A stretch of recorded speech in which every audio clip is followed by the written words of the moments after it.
What's up everybody, how's it going? Welcome back to more from this commentary playthrough of NieR Replicant. In the previous session we spent some time in Facade and we spent some time in the junk heap and this facility in here, and we've got 2 more of those stone fragments, so we're up to 3 of 5, and I believe we need to head to the Forest of Myth to get more, so that's where we'll start this session. Popola said we might be able to find something in the Forest of Myth.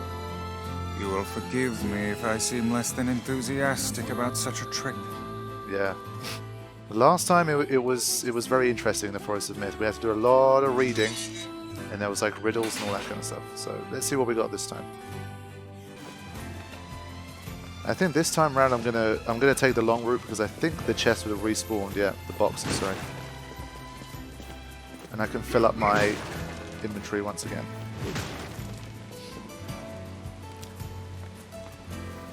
I did the Omega Ruins chest stream, so that's why I had treasure chests on the mind.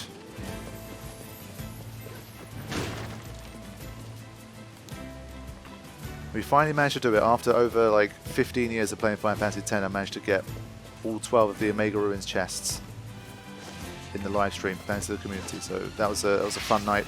I'm gonna avoid these little armored shits again. They really are the most annoying thing that I've faced in the entire game, I think. Just gonna go straight for it. It was quite a long stream yesterday, and I did a lot of talking, and I recorded during the day as well. Wait a minute, what the hell? Oh. It was such a, like, constant beam. I was like, what the hell is that red, like, patch? I didn't see the individual things. That's so weird. Okay. But yeah, I recorded for, like, 2-3 hours yesterday, and then I had, like, a 3.5-hour stream. So if my voice starts to get a bit scratchy, I might have to keep this session a bit shorter. Hopefully it holds up.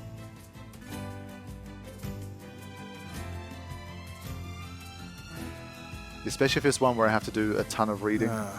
The home of that blasted dream. Yeah. Truly a nightmare I hope never to experience again. I hear you. I was wondering if Emil was going to come with me, because Emil is clearly from another time. And I think if there's anyone that I would have wanted to kind of be involved in what was going on here, it would have been Emil. But let me just grab a couple of items first. Very curious to see if there's more reading to do, or if we've got a whole different kind of quest. I really don't think that we can have a battle here. I just don't think it's that kind of place. But I might be wrong. Place will get infested with shades as well. Okay. Speak to the chief. Get this first. Here you go. Oh, hello. How are things? You want to know if anything unusual is happening? Well, I have been feeling a rather strange presence whenever I visit the Divine Tree. The Divine Tree? It's a legendary tree that exists in the heart of our village. Did you investigate the cause of this presence? Not really, no. And why not? Well, we're not really supposed to go near the tree, except for prayer. Ah, these people and their rules. And why is that? I don't know. It's just how things have always been. Weird. Okay. I was wondering, like, does that mean there's going to be a new section here, or... The Divine Tree, eh? I mean, it's a hell of a tree. First...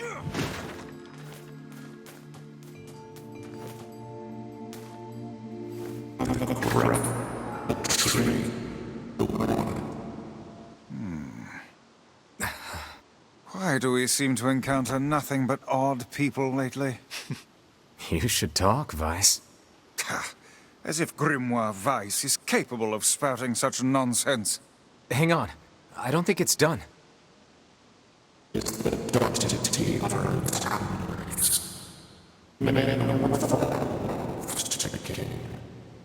Does that mean it'll tell us what we want to know? That'd be nice. Here we go. I think it's going to be another one of these Ridley sections. Black, pure darkness, painted over everything. Words, scattered here and there across the blackness.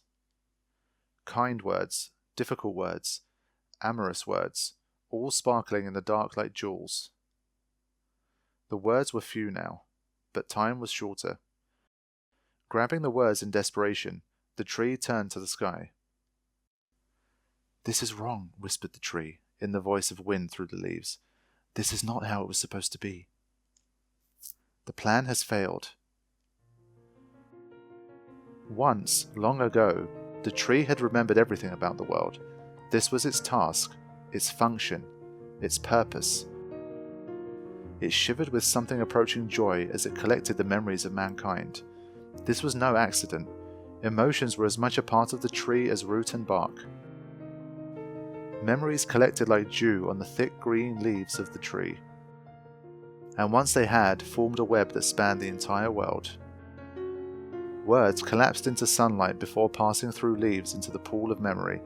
From the pool, the words joined together to form colonies, the colonies united into whirlpools of light, and the light coalesced into stars. Wow, okay. Each star was like a child of the tree, and it loved them all. Look at my memory. A child is here, brought low by disease. He is far too young to have suffered so. Thin beyond words, the boy's skin is a shade paler than the bleached sheets upon which he lies. His parents no longer visit him, for they cannot bear to watch him suffer. The doctors have long since surrendered his fate to the gods. The boy too has abandoned hope. Strange emotions, weariness, hatred, swell within the dark recesses of his young heart. He tries to reject the black terror that germinates in his body, but no amount of effort or tears can drive the invader away. He has long ceased to resent his parents and doctors. Once he did, but now his pain is so great that there is little room in his heart to think of others.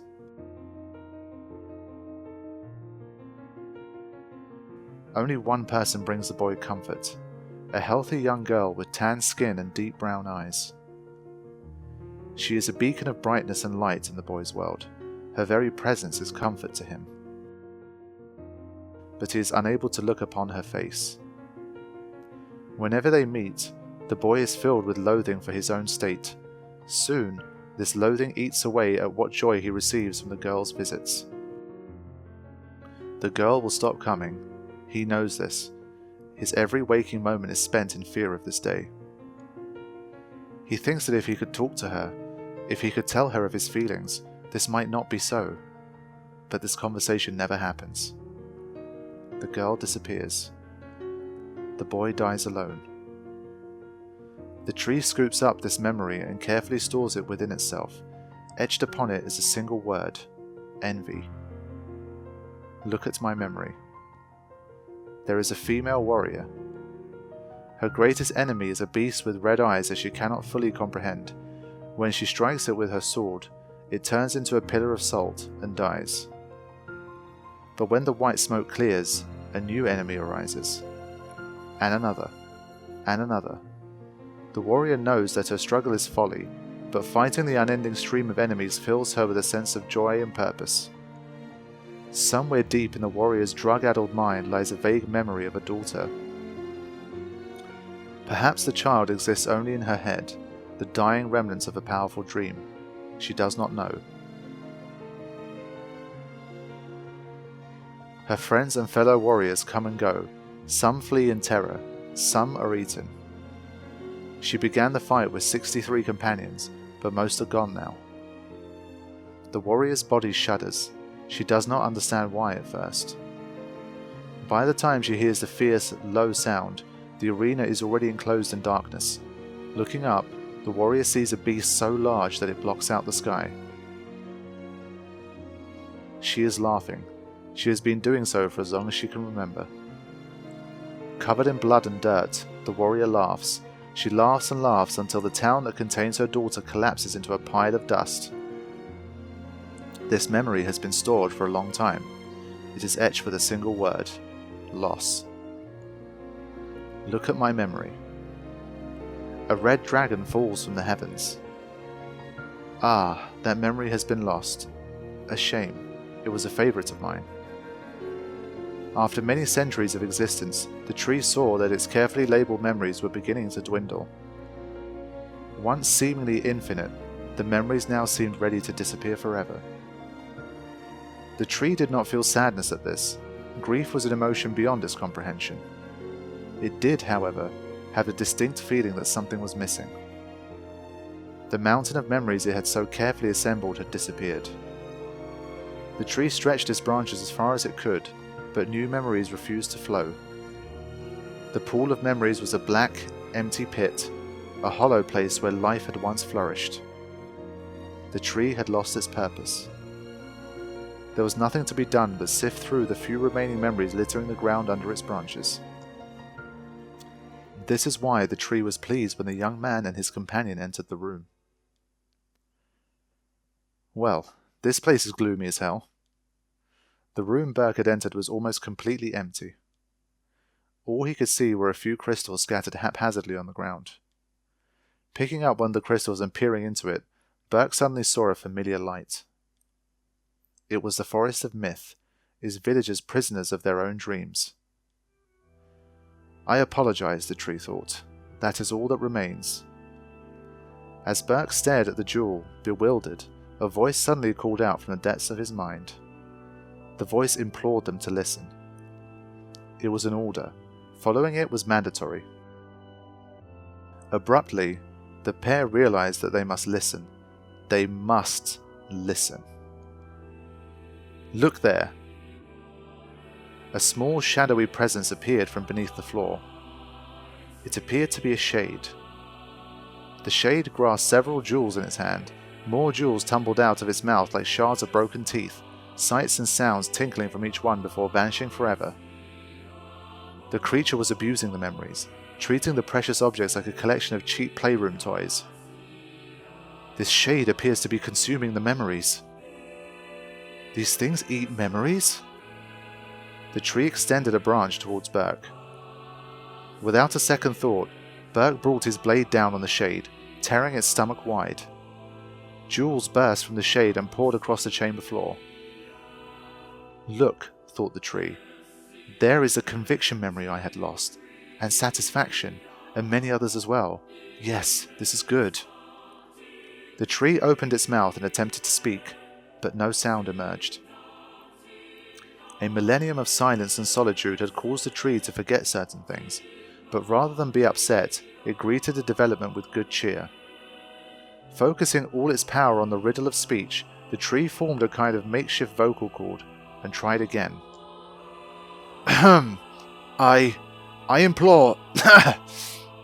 It spat out a glimmering green jewel. One more time. I implore you. There we are. What was the colour of the lost envy? I don't remember. Shit. The colour of the lost envy. Okay, so it said it spat out a green jewel, and apparently green is still the wrong answer. So I wasn't sure. I had to look back. This is the second time I'm on this bit. And it mentioned in the envy story, the girl had blue eyes, I believe. So maybe that's what it has to do with. It spoke. This shade has intelligence and emotion. Who cares? Burke brushed Vice's comment aside as his sword sliced through the shade's right arm. The shade extended its remaining arm to Burke. I must touch him. I must make contact. The moment its fingers brushed against Burke, the tree felt a warm sensation begin to burn. Something hot coursed through its fingers, up its arm, and out to its entire body. It was emotion, more than the entity had felt in centuries. The tree cried out in surprise and joy. 1,000 years alone, 1,000 years in quiet contemplation. The tree felt like it was going to break apart. For long centuries the tree had been alone, its heart sealed with heavy chains, but no more. New, powerful emotions began to take hold. causing its heart to lighten. This was more than the simple emotions it had been designed to feel. It was the beginnings of a soul. And the young man was the key. This was the promise made long ago. This was how it would be released. The tree's stomach began to throb in pain, a new and unpleasant sensation. But the time was not yet right. I implore you, how many were lost by the warrior who fought the red-eyed beasts? Okay, comprehension. This one I definitely remember. Okay, riddle time is over. I'm going to kill this stupid shade once and for all. Something round and shiny fell from the open stomach and clattered to the floor. The key, cried the book. Secure the key. The man's sword slowed. Time began to dilate around them, stretching and slowing. Time is essential. The next word must be heard. The words exploded. It became difficult to discern their meaning. The pool of memories began to crack as infinite blackness burrowed its way into the wall. This world is falling apart. How can a world of letters... I implore... Most important thing... World... Yona, and Yona.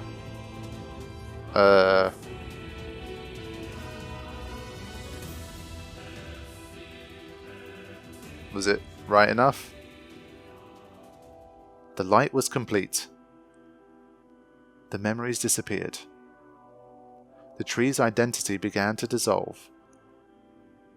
As the letters slowly faded, Burke was drawn back to the real world, and the tree was satisfied.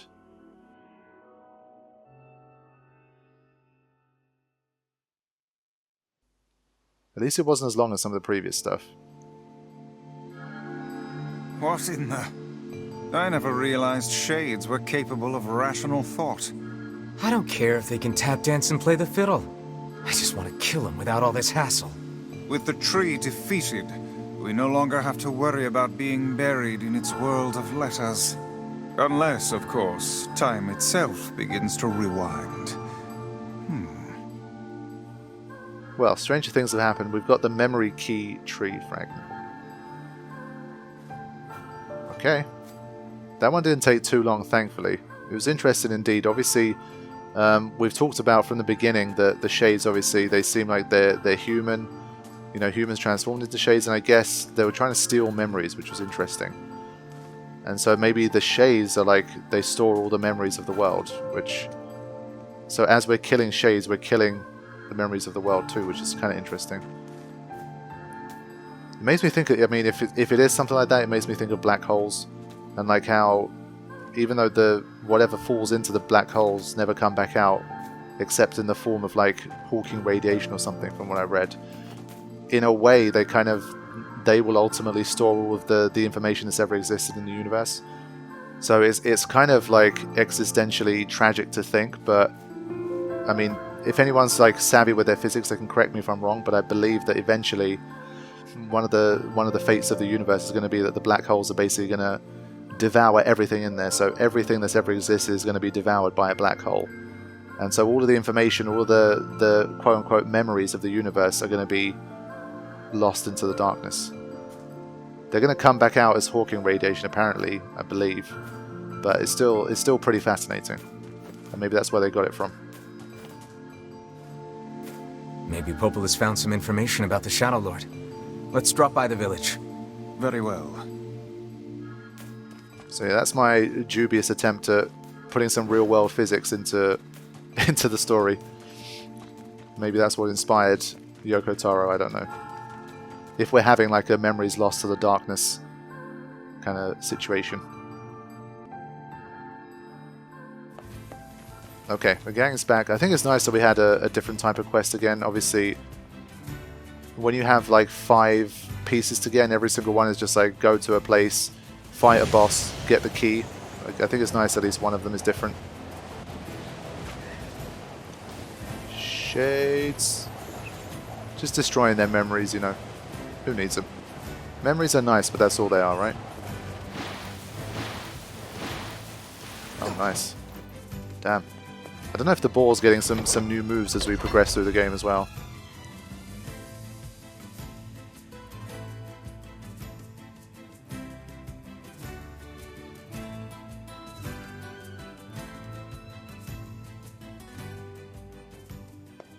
Okay.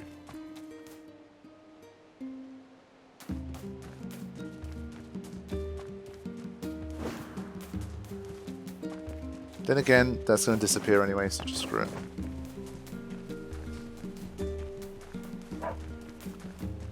Right, let me drop a save here.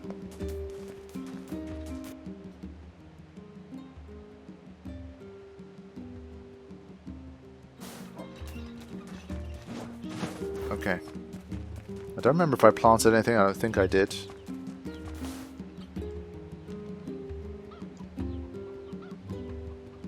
Okay.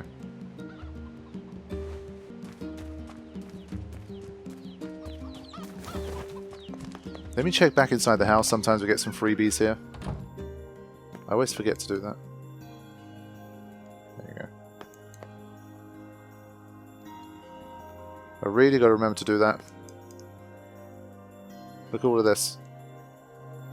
Been missing out on these. I feel confident the child still lives. Of course she does. I trust Vice. It's one of those, especially since the owner's not there anymore, I have even less motivation to go in, but now I try and remember.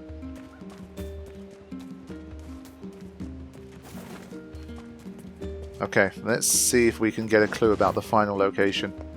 I'm pretty sure I've got 4 out of 5 at the moment, right?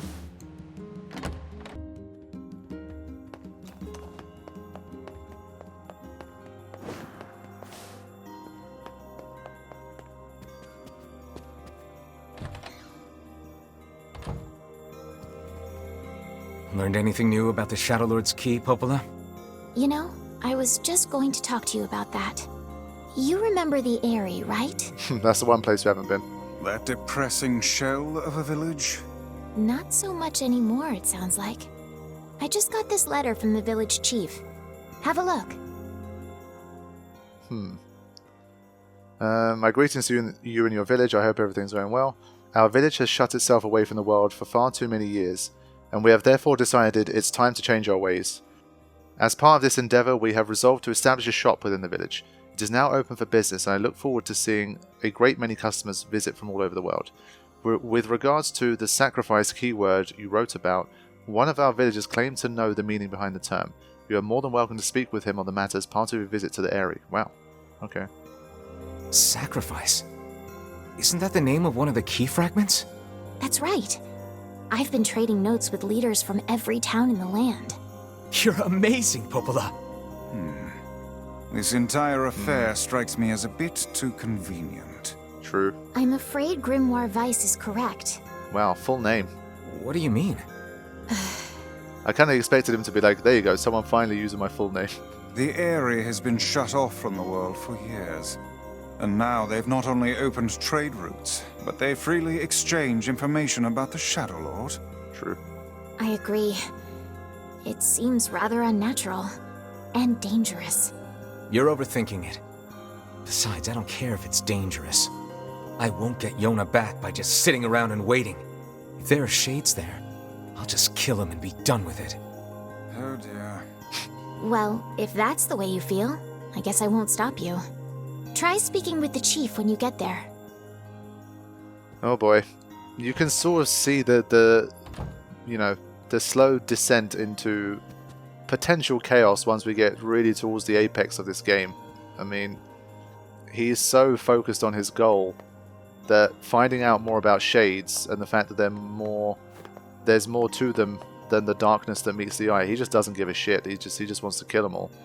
And so if we're going to start to get to a stage where the shades are going to feel more human than ever, he's just going to go on this manic spree where it's like, look, I don't give a shit what they are.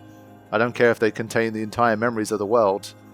I will destroy everything in order to get Yona back. So I can see him sort of going down that, just like, I'm willing to let the world burn to get Yona back. I could definitely see that happening. He's very, like, especially now, he's very one-track minded. I don't blame him, but it's going to lead to some crazy The stuff. Aerie, huh? Alright, let's go see the chief. What a soul-crushing place. Okay. So it's going to be interesting to see how this plays out the further along we get. Let me check my items. I'm going to buy some health cells. It's definitely going to be the case that there's going to be a big shade battle there. Maybe Hook's going to make a return. Who knows? What's my gold situation like? It's not bad. It's not great, but it'll do. I'll break some boxes here just for some extras. Oh, it's you, eh? Well, we're all counting on you.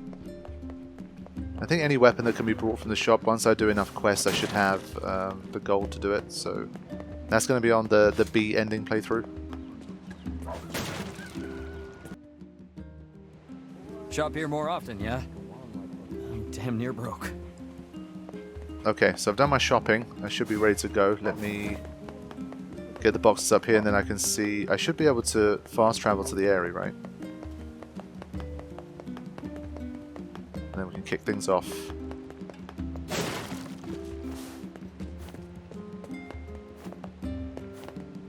Oh, we're full on the weed now? Nice. All weeded up.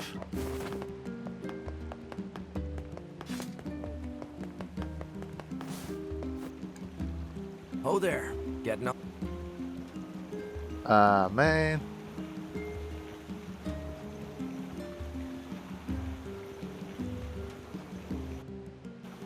Yeah, we can't get to the Aerie, but this is, I guess, a little bit of a shortcut.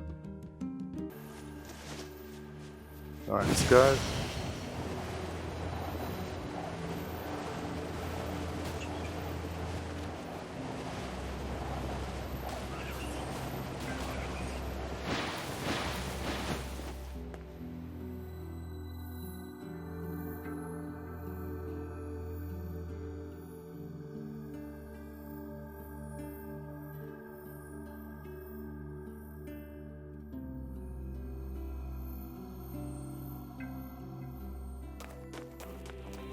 It has been a while since we've been here. Welcome home, Kaine. She's not even in the shop. Wait, forget being in the shop. Where is she? She's not even here? Damn, she's...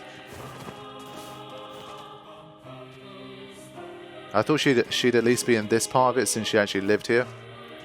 I mean, I doubt they're going to let Kaine back. I know they've changed their ways or whatever, but I don't think Kaine's back in the... going to be allowed back in the village.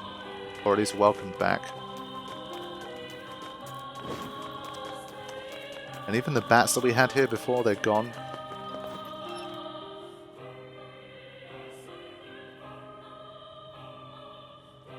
Okay.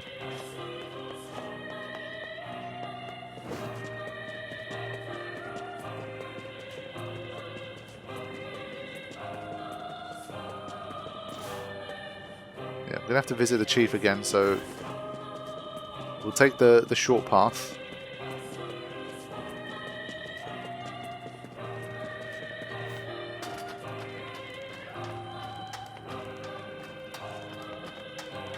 There's still no one actually around that I can see. I thought I'd see people kind of like walking around and stuff now at this stage. Or maybe it's a trap. I don't believe in anything anymore. Yeah, I mean, that don't look good, does it? It's over. Okay.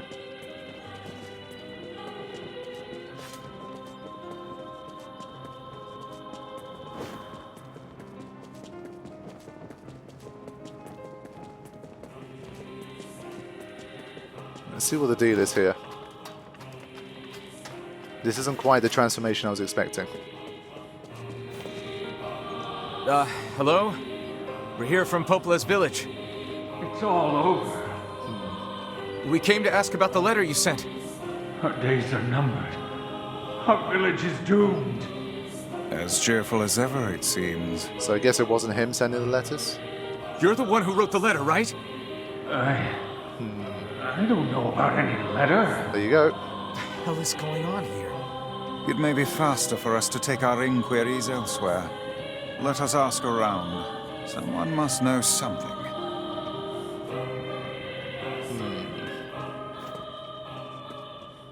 Kaine!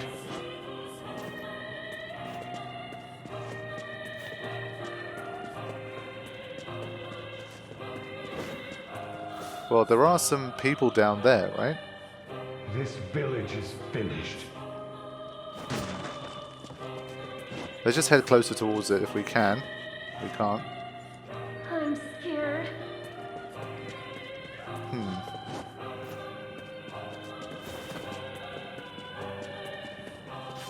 Yeah, we'll just have to get down there and see what's going on here. I mean, these look very human to me. They're going to like transform into shades on the fly. And even though we literally saw it happen in front of our eyes, we're going to have to kill them. Because now we're just solely devoted to killing all the shades to get Yona back.